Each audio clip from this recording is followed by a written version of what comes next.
যা গরম পড়ে গেছে, তো আমরা মিষ্টি তো অনেক রকম করে খেয়ে থাকি, কিন্তু কাঁচা আম দিয়ে একবার হলে এরকম একটা মিষ্টি করবেন, দেখবেন খেতে খুব ভালো লাগবে।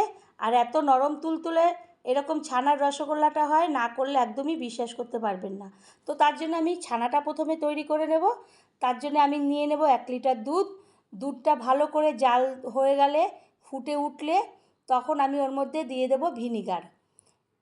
ভিনিগার দিয়ে এরপরে ওভেনটা আমি বন্ধ করে দেব। তারপরে আমার এই ছানাটা আস্তে আস্তে আস্তে আস্তে করে নাড়তে নাড়তে জল আলাদা আর ছানাটা আলাদা হয়ে আসবে। এরপরে ঠান্ডা করে আমি ওইটাকে ছেঁকনির সাহায্যে ছেঁকে নেব। তারপরে ভালোভাবে এটাকে ধুয়ে নেব, ভিনিগারের বা টকটক গন্ধ যাতে না থাকে। এইভাবে ধুয়ে নেওয়ার পরে আমি ছেঁকে আলাদা করে রেখে দেব। এইদিকে নিয়ে নেব দুটো আম। আম দুটোকে আমি ভালো করে ধুয়ে পরিষ্কার করে একটা বাটি আগের থেকে বসিয়ে দেব। তার মধ্যে আমগুলো ধুয়ে দিয়ে দেব লবণ দিয়ে, ঢাকনা দিয়ে ঢাকা দিয়ে দেব। এরপরে আমটা সিদ্ধ হয়ে গেলে আমি ঢাকনা তুলে এইটাকে জল ঝরিয়ে ওই প্লেটের মধ্যেই আমি জল ঝরিয়ে রেখে দেব। এরপরে এইটা একদম জলটা ঝরানোর পরে ঠান্ডা হয়ে গেলে আমি মিক্সিং জারে মিহি পেস্ট করে নেব। তো এখনই চ্যানেলটি যদি আপনারা সাবস্ক্রাইব না করে থাকেন, সাবস্ক্রাইব করবেন, লাইক শেয়ার কমেন্ট করবেন, পাশে থাকা বেল বাটনটি টিপবেন, তাহলে যে কোনো রেসিপি আপনাদের কাছে আগেই পৌঁছাবে। এরপরে আমি মিক্সিং জারে মিক্সড করে নেব। তা আমরা তো মিষ্টি অনেক রকম অনেক প্রকারে করে থাকি, কিন্তু কাঁচা আমের রসগোল্লা একদিন হলে করে খাবেন, দেখবেন খুবই ভালো লাগবে খেতে। আর এটা আপনি বানিয়ে অনেক দিন পর্যন্ত রাখতে পারবেন। একটু টক টক মিষ্টি মিষ্টিও লাগবে খেতে, খুবই ভালো লাগবে। এরপরে আমি একটা কড়াই বসিয়ে ওই মিহি আমের পেস্টটাকে ঢেলে নিয়ে খুন্তির সাহায্যে ভালো করে নাড়ব। নাড়ার পরে ওর মধ্যে দিয়ে দেব চিনি। চিনিটা আমি দিয়ে সুন্দরভাবে আমের পাল্পটাকে আমি নাড়তে থাকবো অনবরত, যাতে না তলায় ধরে যায়। তারপর একটু আমি সবুজ ফুড কালার দিয়ে দেব। দিয়ে ভালো করে নেড়ে আমি একদম যখন দেখব বড় বড় বুটবুটি খাচ্ছে, তখন বুঝবো আমার এই আমের পাল্পের যে আমি তৈরি করছি সেটা একদম সঠিকভাবে হয়ে গেছে। আর একদম ঘনও হয়ে আসছে, শুকিয়ে আসছে।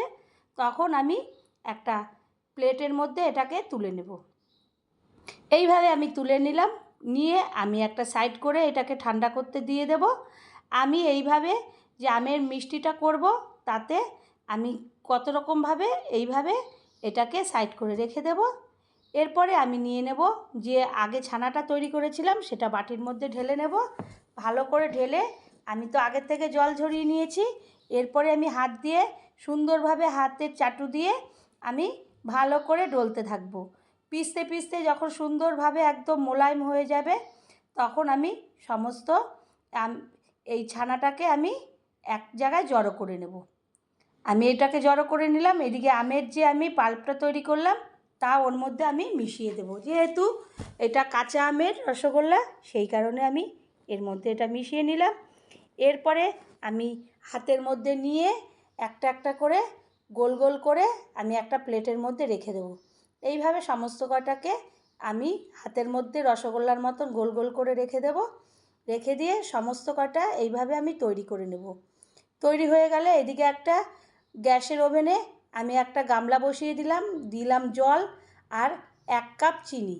তার মধ্যে যে আমের পাল্প আমি ওর মধ্যে দিয়ে দেব। এরপরে আমি অনবরত নাড়ব আমের পাল্পটাকে সুন্দরভাবে। এরপরে এটা কালার হয়ে যাবে। নাড়তে নাড়তে যখন সুন্দরভাবে চিনিটাও গলে আসবে, একদম গলে যাবে, আঠালো মতন হয়ে যাবে, আমের পাল্পটা সুন্দর একটা কালার চলে আসবে, তখন আমি একে একে যে রসগোল্লাটা আমি তৈরি করেছিলাম সেইগুলোকে আমি ওর মধ্যে দিয়ে দেব। একটা একটা করে ছেড়ে দেব। এরপরে সমস্ত কয়টা ছেড়ে দিয়ে আমি একটা ঢাকনা দিয়ে ঢেকে দেব। সব কয়টা আমি দিয়ে দিলাম। তো বন্ধুরা, বাড়িতে একদিন হলেও এরকম একটা কাঁচা আমের রসগোল্লা বানাবেন। এত সুন্দর খেতে হয়, দেখবেন যে আপনার তখন বারবার ইচ্ছা করবে এরকম একটা রসগোল্লা বানিয়ে ঝট করে খাই। তারপর আমি এপিট ওপিট করে নাড়াচাড়া করে সুন্দরভাবে ওগুলোকে আমি ওই যে শিরাটা তৈরি করেছি তার মধ্যে মাখিয়ে নেব। এরপর আমি ঢাকনা দিয়ে ঢেকে দেব। আমি 10 মিনিট পরে ঢাকনা খুলব, দেখব আমার রসগোল্লাটা একদম তৈরি হয়ে গেছে সুন্দরভাবে। তখন আমি গ্যাসের ওভেনটা বন্ধ করে দেব। বন্ধ করে আমি একটা প্লেটের মধ্যে এই রসগোল্লাগুলোকে একে একে তুলে নেব। এইভাবে তুলে নিলাম। তুলে নিয়ে কিছুক্ষণ পরে আমি ঠান্ডা হলে যখন কাটবো দেখব যে এত সুন্দর স্পঞ্জের মতন রসগোল্লা হয়ে গেছে যে না খেলে কেউ বুঝতে পারবে না যে এত সুন্দর কাঁচা আমের রসগোল্লা হয়। একবার হলেও করবেন, ভালো লাগলে আবারও কোনো রেসিপিতে দেখাবে। ধন্যবাদ।